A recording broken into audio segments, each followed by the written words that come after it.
हमारा पहला प्रश्न है, हाल ही में दक्षिण पूर्व मध्य रेलवे बिलासपुर जोन ने आज़ादी के अमृत महोत्सव पर देश की सबसे लंबी मालगाड़ी चलाकर नया कीर्तिमान रचा है। इस मालगाड़ी को क्या नाम दिया गया है?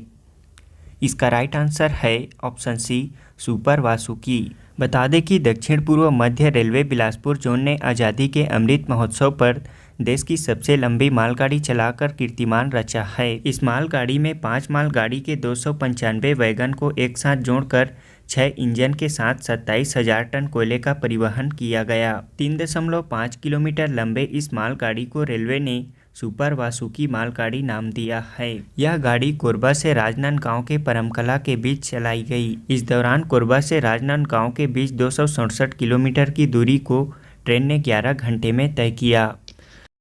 अगला प्रश्न है, एशिया की सबसे पुराने फुटबॉल टूर्नामेंट डूरंड कप 2022 का आयोजन किन राज्यों के द्वारा संयुक्त रूप से किया जा रहा है? इसका राइट आंसर है ऑप्शन ए, असम, मणिपुर और पश्चिम बंगाल द्वारा।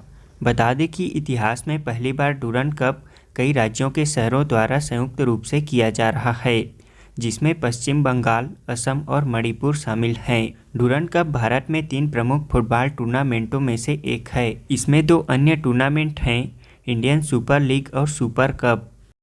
अगला प्रश्न है, हाल ही में विधायक दल की बैठक में बीजेपी ने छत्तीसगढ़ विधानसभा के नेता प्रतिपक्ष की जिम्मेदारी किसे दी है? इसका राइट आंसर है ऑप्शन बी, नारायण चंदेल को। बता दें कि हाल ही में बीजेपी नेता नारायण चंदेल को विधानसभा में नेता प्रतिपक्ष बनाया गया है। बीजेपी ने प्रदेश अध्यक्ष के पद से 9 अगस्त को धर्मलाल कौशिक को हटाकर 17 अगस्त को विधानसभा नेता प्रतिपक्ष से भी हटा दिया है। इसके बाद बीजेपी के वरिष्ठ विधायक नारायण चंदेल को नया नेता प्रतिपक्ष चुना गया है। अगला प्रश्न है, Indian film festival of Melbourne 2022 में सर्वश्रेष्ठ अभिनेता का खिताब किसने जीता है? इसका राइट आंसर है ऑप्शन सी, रणवीर सिंह ने। बता दें कि फिल्म 83 में भारतीय क्रिकेट टीम के कप्तान कपिल देव की भूमिका निभाने वाले बॉलीवुड अभिनेता रणवीर सिंह को प्रतिष्ठित Indian film festival of Melbourne 2022 में best actor of the year का पुरस्कार मिला है। वहीं फिल्म जलसा की अभिनेत्री शिफाली शाह ने best actress of the year का पुरस्कार जीता है। Indian film festival of Melbourne में लाइफ टाइम अचीवमेंट का अवार्ड कपिल देव को, सर्वश्रेष्ठ अभिनेता रणवीर सिंह को, सर्वश्रेष्ठ अभिनेत्री शिफाली शाह को, सर्वश्रेष्ठ निर्देशक सुजीत सरकार को सरकार उधम के लिए और महिला में अपर्णा सेन को द रेपिस्ट के लिए, और वहीं सर्वश्रेष्ठ फिल्म का पुरस्कार 83 को दिया गया है। इसके निर्देशक कबीर खान हैं। अगला प्रश्न है, छत्तीसगढ़ सरकार द्वारा प्रथम चरण में आगामी शैक्षणिक सत्र जून 2023 से राज्य के प्रमुख नगरों में कम से कम कितने इंग्लिश मीडियम कॉलेज खोलने का फैसला लिया है? इसका राइट आंसर है ऑप्शन डी, 10 कॉलेज। बता दें कि मुख्यमंत्री भूपेश बघेल ने प्रदेश के छात्रों के हित में छत्तीसगढ़ में चरणबद्ध रूप से स्वामी आत्मानंद इंग्लिश मीडियम आदर्श महाविद्यालय प्रारंभ करने का निर्णय लिया है। इसके तहत अब राज्य में ही अंग्रेजी माध्यम में गुणवत्तापूर्ण उच्च शिक्षा उपलब्ध हो सकेंगे। इसके प्रथम चरण में आगामी शैक्षणिक सत्र जून 2023 से राज्य के प्रमुख नगरों में कम से कम 10 इंग्लिश मीडियम कॉलेज खोले जाएंगे। इसी के तहत आगामी 3 साल में राज्य के सभी जिला मुख्यालयों में इंग्लिश मीडियम कॉलेज खोले जाएंगे। बता दें कि इससे पूर्व बच्चों को अंग्रेजी माध्यम में गुणवत्ता शिक्षा प्रदान करने के लिए राज्य में स्वामी आत्मानंद अंग्रेजी माध्यम स्कूल प्रारंभ किए गए हैं। विगत वर्ष 51 स्कूल प्रारंभ किए गए थे। इन स्कूलों की लोकप्रियता के कारण स्वामी आत्मानंद अंग्रेजी माध्यम स्कूलों की संख्या वर्तमान में बढ़ाकर 247 कर दी गई है। वहीं मुख्यमंत्री भूपेश बघेल ने इस योजना की सफलता को देखते हुए 15 अगस्त को राज्य में आगामी शिक्षा सत्र के पूर्व राज्य के 422 स्कूलों में स्वामी आत्मानंद उत्कृष्ट विद्यालय योजना लागू करने की घोषणा की है। अगला प्रश्न है, हाल ही में दुनिया के सबसे ऊंचे रेलवे पुल चिनाब ब्रिज के गोल्डन जॉइंट का उद्घाटन किया गया। यह पुल किस राज्य अथवा केंद्र शासित प्रदेश में बनाया जा रहा है? इसका राइट आंसर है ऑप्शन डी, जम्मू कश्मीर में। बता दें कि हाल ही में चिनाब नदी पर दुनिया के सबसे ऊंचे रेलवे पुल चिनाब ब्रिज के गोल्डन जॉइंट का उद्घाटन किया गया। यह पुल जम्मू कश्मीर में बनाया जा रहा है। इस रेलवे पुल का निर्माण कोंकण रेलवे कॉरपोरेशन लिमिटेड द्वारा उधमपुर श्रीनगर बारामूला रेल लिंक परियोजना के तहत किया गया है। यह चिनाब ब्रिज रेलवे पुल चिनाब नदी के जल स्तर से 359 मीटर ऊंचा है और इसकी लंबाई 1315 मीटर है। वित्तीय समावेशन के तहत हमर बैंक हमर द्वार थीम पर बैंक सखियों द्वारा दुर्गम क्षेत्रों में बैंकिंग सुविधाएं उपलब्ध कराए जाने तथा पहुंच आसान करने के लिए किस जिला कलेक्टर को स्कॉच ऑर्डर ऑफ मेरिट द्वारा सेमीफाइनलिस्ट के तौर पर अवार्ड से नवाजा गया है।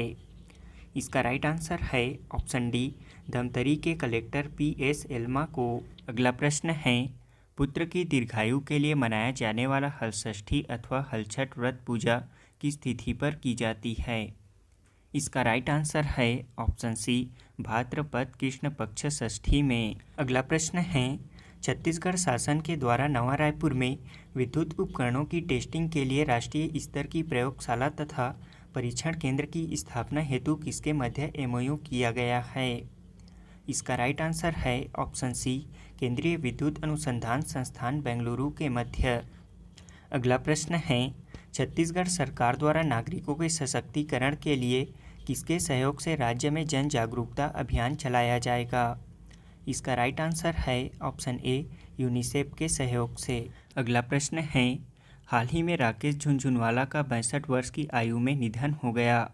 वे किस क्षेत्र से संबंधित थे? इसका राइट आंसर है ऑप्शन बी, शेयर बाजार। अगला प्रश्न है, हाल ही में भारत में स्वतंत्रता के 75वें वर्ष के तहत देश के 64 रामसर स्थलों में कितने और स्थलों को रामसर स्थलों की सूची में शामिल किया गया है? इसका राइट आंसर है ऑप्शन ए, 11 स्थलों को। अगला प्रश्न है, डाबर इंडिया लिमिटेड के नए अध्यक्ष कौन बने हैं? इसका राइट आंसर है ऑप्शन सी, मोहित बर्मन। अब हम पिछले क्विज का आंसर जान लेते हैं। पहला प्रश्न है, एशिया का सबसे बड़ा और छत्तीसगढ़ का पहला समुद्री फॉसिल्स पार्क किस स्थान में बनाया जाएगा? इसका राइट आंसर है ऑप्शन सी, मनेंद्रगढ़ में। राज्य के कोरिया जिला अंतर्गत मनेंद्रगढ़ में एशिया का सबसे बड़ा और छत्तीसगढ़ का पहला समुद्री फॉसिल्स पार्क का निर्माण किया जाएगा। इसका निर्माण 25 करोड़ साल पुराने समुद्री फॉसिल्स के समृद्ध संग्रहण की खोज के बाद उन्हें संरक्षित करने के लिए किया जा रहा है। इसकी नींव मुख्यमंत्री भूपेश बघेल द्वारा 21 मार्च को विश्व वानिकी दिवस के अवसर पर रखी गई। बता दें कि यहाँ मनेंद्रगढ़ अंतर्गत आमा खेरवा इलाके के पास हसदेव नदी के बीच करीब 1 किलोमीटर का क्षेत्र समुद्री जीवों और वनस्पतियों के जीवाश्म से भरा हुआ है। अगला प्रश्न है, भिलाई नगर निगम के स्वच्छता ब्रांड एम्बेसडर किसे बनाया गया है? इसका राइट आंसर है ऑप्शन बी, अनुराग बसु को।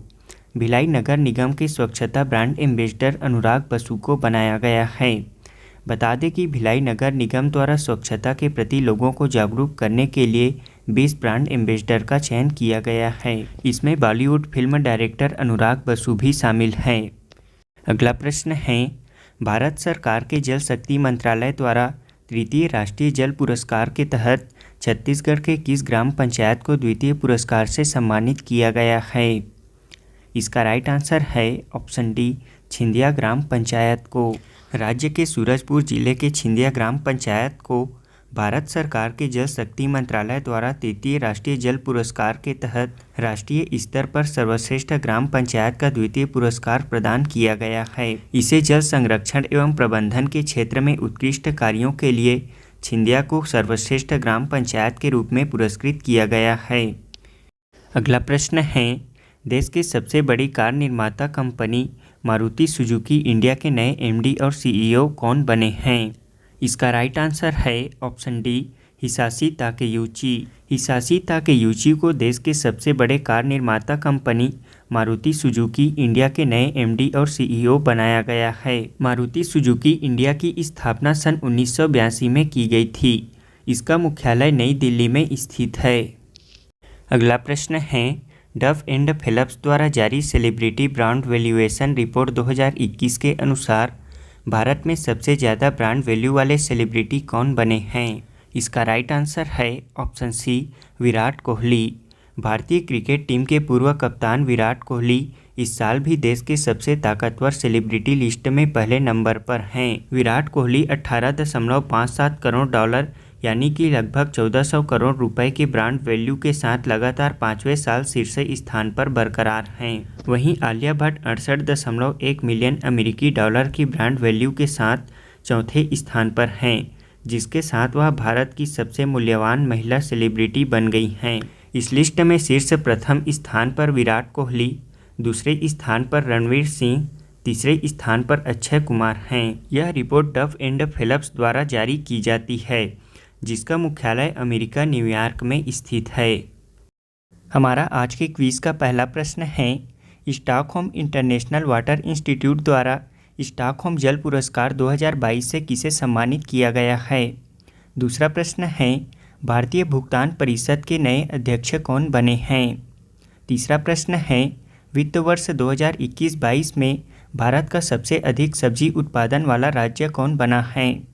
चौथा प्रश्न है, भारत सरकार द्वारा स्वच्छता सर्वेक्षण 2022 के स्वच्छता ट्विटर हैंडलिंग में छत्तीसगढ़ के किस नगर निगम ने देश भर में पहली रैंकिंग हासिल की है।